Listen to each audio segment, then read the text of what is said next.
Selamat pagi, selamat siang, selamat sore, dan selamat malam teman-teman. Pada kesempatan hari ini kami ingin membahas tentang tanaman kina.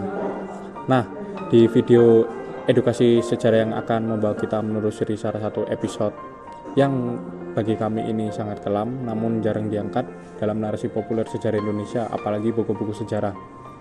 Nah, sistem tanam paksa tanaman kina ini ada di wilayah Priangan, Jawa Barat pada masa kolonial Belanda.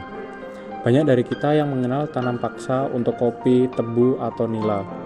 Namun, kisah bagaimana rakyat Priangan dipaksa menanam kina dan dampaknya yang sangat besar bagi masyarakat lokal jarang sekali dibahas dalam buku pelajaran sejarah.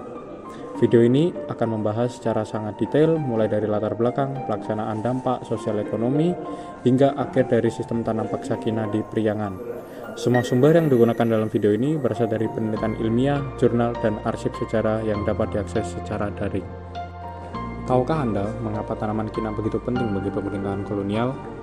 Mengapa rakyat Priangan harus menanggung beban kerja paksa demi tanaman ini?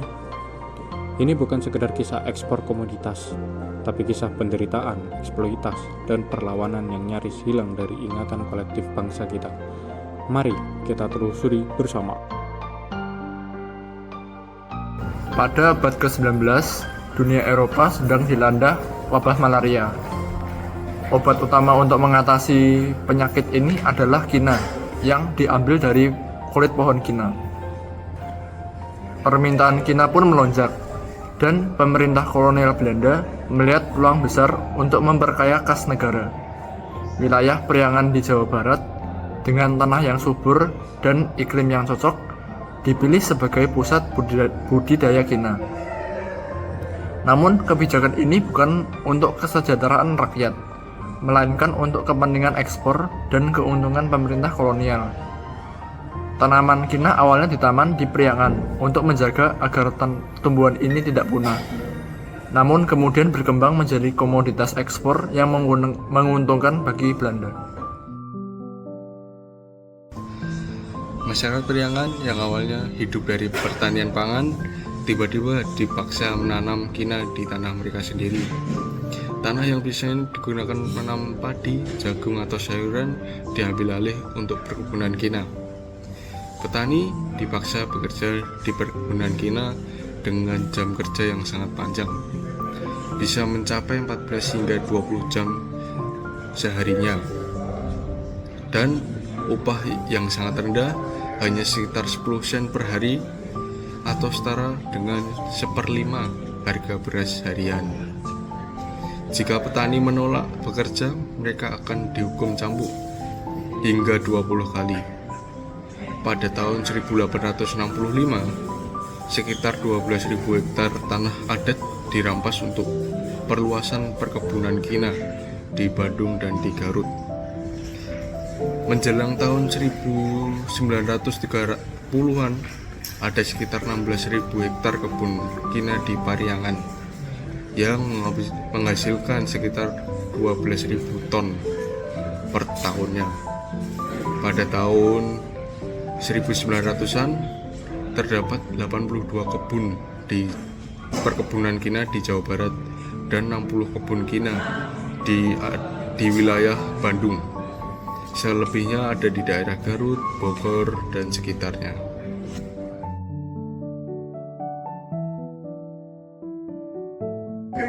Pelaksanaan tanam paksa kina tidak lepas dari peran elit pribumi seperti kepala desa dan bupati.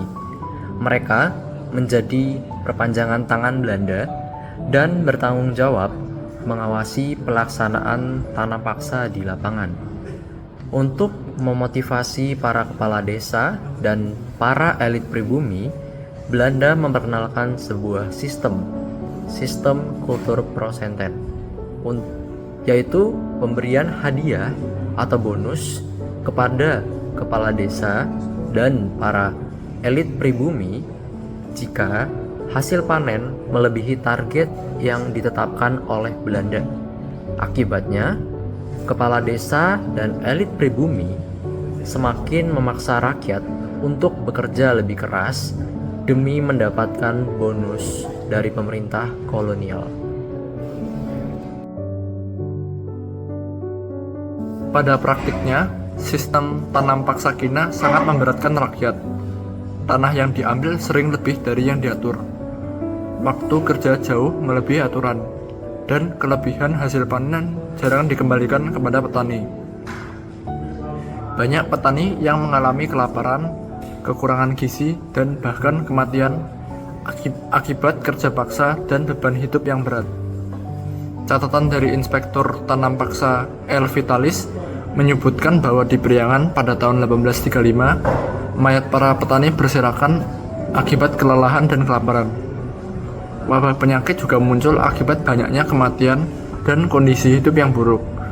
Penduduk di wilayah perkebunan kina menurun drastis akibat malnutrisi dan kerja berat.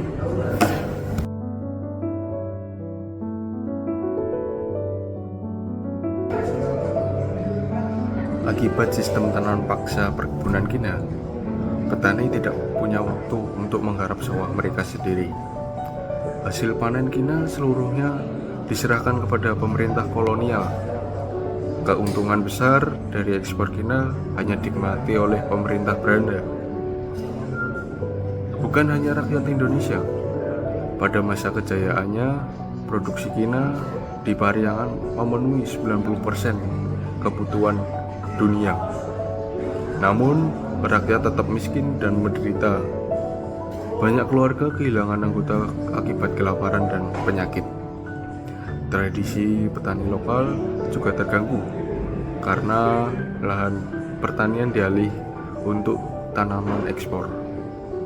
Warisan budaya perkebunan kina masih bisa ditemukan hingga sekarang sebagai bukti bisu sejarah eksploitasi rakyat Pariangan.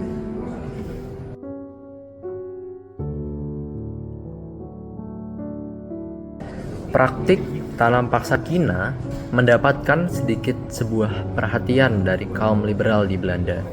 Namun, perlawanan terbuka jarang terjadi karena tekanan yang sangat besar dari pemerintah kolonial dan elit pribumi.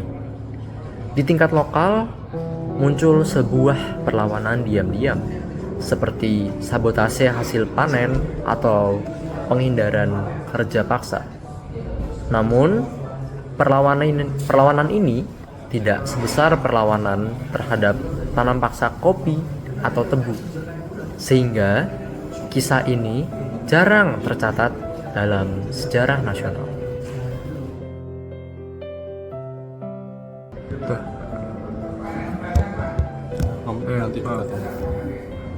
Tekanan dari berbagai pihak akhirnya memaksa pemerintah kolonial untuk menghapus sistem tanam paksa secara bertahap. Pada 1870, Belanda mengeluarkan Undang-Undang Agraria dan Undang-Undang Gula yang menandai berakhirnya era tanam paksa secara resmi. Namun, untuk tanaman kina, praktik eksploitasi masih berlanjut hingga awal abad ke-20. Sisa-sisa pabrik kina yang dulu megah kini hanya menjadi bukti bisu sejarah eksploitasi rakyat Priangan di masa lalu. Sistem paksa kina di Priangan adalah salah satu sejarah kelam yang telah dialami Indonesia yang sering sekali kita atau kalian semua lupakan. Nah, kebijakan ini tuh telah merampas banyak hal. Ada hak rakyat, kemiskinan petani, dan juga meninggalkan luka yang sangat dalam bagi masyarakat lokal. Namun, dari sejarah ini kita belajar pentingnya mempertahankan kedaulatan atas tanah dan sumber daya alam, serta perlunya keadilan sosial bagi rakyat Indonesia. Kita juga belajar bahwa perlawanan terhadap ketidakadilan, meski dilakukan secara diam-diam, tetap menjadi bagian penting dari perjuangan rakyat.